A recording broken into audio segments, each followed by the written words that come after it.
அந்த சுவாமி விவேகானந்தர் ஒரு முறை கப்பல்ல போய்கிட்டு இருக்கும்போது அதே கப்பல்ல ஜேஆர்டி டாட்டாவுடைய முதல் டாட்டா அவரும் அதே கப்பலில் பிரயாணம் செய்து ரெண்டு பேரும் யங்கு. எதுக்கு போறீங்க? நான் ஜப்பான் போறேன். எதுக்கு ஜப்பான் போறீங்க? அங்க எக்ஸிபிஷன் நடக்குது. என்ன எக்ஸிபிஷன் நடக்குது? சயின்ஸ் எக்ஸிபிஷன் நடக்குது. ஏன் இந்தியாவில் இல்லையா? இந்தியாவில் சயின்டிஸ்டே கிடையாது.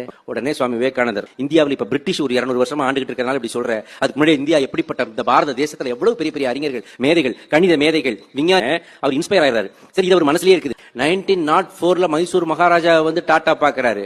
விஞ்ஞானிகளுக்காக ஏதாவது ஒரு அமைப்பு ஏற்படுத்த சொன்னாரு. நீங்க கொஞ்சம் லேண்ட் கொடுத்தீங்கன்னா நான் பண்ணிக்கிறேன். மைசூர் மகாராஜா 700 ஏக்கரை பெங்களூர் சிட்டில சென்டர்ல 700 ஏக்கரை கொடுத்தாரு. இப்ப அங்க ஆரம்பிக்கப்பட்டதான் இந்தியன் இன்ஸ்டிடியூட் ஆஃப் சயின்ஸ்.